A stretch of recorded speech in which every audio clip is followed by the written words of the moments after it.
हरियाणा विधानसभा शीतकालीन सत्र के आखिरी दिन की कार्रवाई प्रश्नकाल के बाद शून्यकाल शुरू हुआ। इस दौरान डिप्टी सीएम दुष्यंत चौटाला की मां और बाढ़ड़ा से विधायक नैना सिंह ने शिक्षकों की कमी को लेकर सरकार को घेरा। उन्होंने कहा कि स्कूलों में लगातार शिक्षकों की कमी चल रही है। उन्होंने कहा कि हलके में कुछ स्कूल ऐसे हैं जहां सिर्फ मुख्य अध्यापक ही हैं। ऐसे में वहां पढ़ने वाले बच्चों का भविष्य अंधकारमय है। हाल ही में एक स्कूल में ग्रामीणों ने ताला लगा दिया। बड़ी मुश्किल में उस ताले को खुलवाया जा सका। जी, मेरे विधानसभा बारडा में कितने स्कूल हैं जिनमें टीचर्स नहीं है। मैं पूरी डिटेल्स लेके आई और मैं उन स्कूलों में भी जाके आई हूँ जहाँ बिल्कुल टीचर्स नहीं है। हंसावास का तो ये हाल है कि सिर्फ मुख्य अध्यापक को छोड़ के एक भी टीचर वहां नहीं है।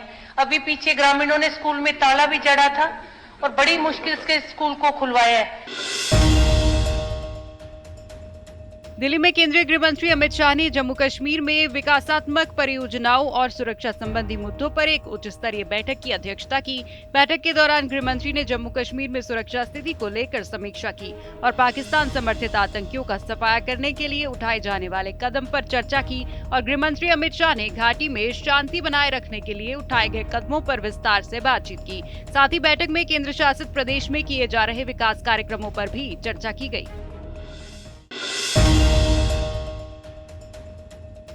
महबूबा मुफ्ती ने भारत जोड़ो यात्रा को लेकर भाजपा पर निशाना साधते हुए कहा, कोविड और मिलिटेंसी का बहाना करके भारत जोड़ो यात्रा में ये रुकावट पैदा कर रही है और सबसे बड़ा अफसोस ये है कि मिलिटेंसी जम्मू तक भी फैली है। ये मिलिटेंसी को कंट्रोल करने में पूरी तरह से नाकाम है। ये सबसे बड़ी बात तो ये है कि जो सरकार दावा करती है हमने जम्मू कश्मीर से मिलिटेंसी खत्म की, तो आज जम्मू में भी मिलिटेंसी हो रही है, तो इनकी सबसे बड़ी नाकामी है। और वो तो दूसरी बात है, कोविड का बहाना करके, मिलिटेंसी का बहाना करके हो सकता है भारत जोड़ो यात्रा को ये रुकावट पैदा करनी पड़े। पर सबसे बड़ा अफसोस तो ये है कि ये मिलिटेंसी जम्मू तक भी फैली है। ये मिलिटेंसी को कंट्रोल करने में पूरी तरह से नाकाम हो गए हैं। दिल्ली के डिप्टी सीएम मनीष सिसोदिया ने आज ओखला लैंडफिल साइट का दौरा किया। उनके साथ आम आदमी पार्टी के मेयर प्रत्याशी शैली ओब्रॉय और डिप्टी मेयर प्रत्याशी आले मोहम्मद इकबाल भी लैंडफिल साइट पहुंचे। मनीष सिसोदिया ने लैंडफिल साइट का मुआयना करने के बाद कहा कि कूड़े के पहाड़ को हटाना नामुमकिन नहीं है, बल्कि ये संभव है। कूड़े के पहाड़ को खत्म करने के लिए मैं खुद मॉनिटरिंग करूंगा।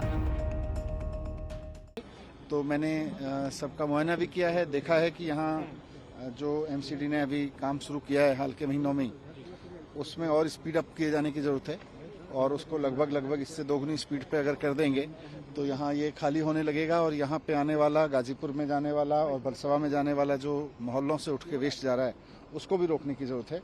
उसका भी प्लान बनाएंगे, उसका भी प्लान बनाया हुआ है, उसको इम्प्लीमेंट करेंगे और इसको भी जो यहाँ से आपने देखा यहाँ मशीनें चल रही हैं, इन मशीनों की संख्या भी बढ़वाएंगे। इन मशीनों की संख्या बढ़ा के लगभग दोगुनी करके इसको दोगुनी स्पीड से यहाँ से उठवाएंगे। पंजाब पुलिस ने बुधवार को 2 तस्करों को गिरफ्तार किया। उनके पास से 10 किलो हेरोइन के अलावा 2 पिस्तौल, 4 मैगजीन और 180 जिंदा कारतूस बरामद हुए हैं।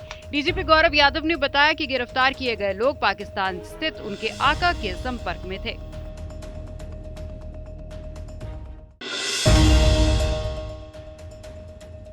मुख्यमंत्री सुखविंदर सिंह सुक्खू ने पुलिस भर्ती मामले को लेकर भाजपा पर जमकर निशाना साधा। पुलिस भर्ती मामले में भाजपा ने आंखें मूंद ली थी। प्रदेश के लाखों युवाओं के साथ भाजपा ने धोखा किया है। इस धोखे का जवाब भाजपा को देना पड़ेगा।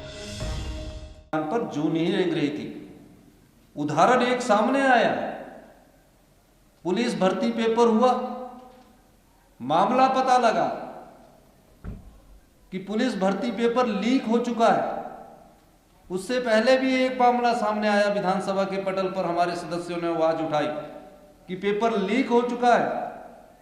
लेकिन भारतीय जनता पार्टी ने अगर आंखें मूंद ली है उस सरकार ने, तो ये हिमाचल की जनता के साथ भारतीय जनता पार्टी की सरकार ने हिमाचल के लाखों युवाओं के साथ बहुत बड़ा धोखा किया है। इस धोखे का जवाब भारतीय जनता पार्टी को देना पड़ेगा। 14 लाख युवा जो उस सरकार से आशा लगाए बैठे थे, उस आशा के अनुरूप उन्होंने कार्य नहीं किया है। इसलिए हमने फैसला किया है कि अगले 60 दिनों में पूरे भर्ती प्रक्रिया में पारदर्शिता लाई जाएगी और जो हम जो एग्जाम करवाएंगे वो पूरे पारदर्शिता तरीके से आगे लाएंगे। जम्मू के सिजड़ा इलाके में सुरक्षा बलों और आतंकियों के बीच मुठभेड़ हुई। मुठभेड़ में 4 आतंकी मारे गए। चारों आतंकियों से हथियार भी बरामद किए गए। मौके पर पुलिस, सीआरपीएफ और सेना की टीमें पहुंची और अभी आसपास के इलाकों में तलाशी अभियान चलाया गया। बता दें कि कुछ दिन पहले ही सिजड़ा में पुलिस पोस्ट पर संदिग्ध ग्रेनेड हमला भी किया गया था।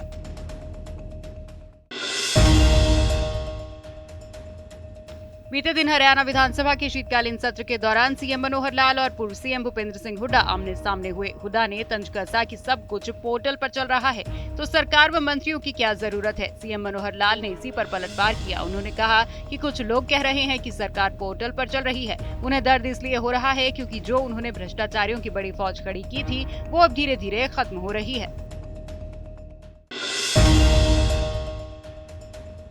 कौशल रोजगार निगम में भर्ती प्रक्रिया पर चर्चा के दौरान सीएम मनोहर लाल और पूर्व सीएम भूपेंद्र सिंह हुड्डा आमने सामने हो गए। सीएम ने हुड्डा से कहा कि गलत बात हम बर्दाश्त नहीं करेंगे। हुड्डा ने कहा कि मेरे अनुभवों से क्यों नहीं सीखा जा सकता। इस पर सीएम ने पलटवार करते हुए कहा कि आईना देखो फिर कोई बात कहो। हुड्डा ने कहा कि हम हरियाणा के युवाओं के साथ खिलवाड़ नहीं होने देंगे।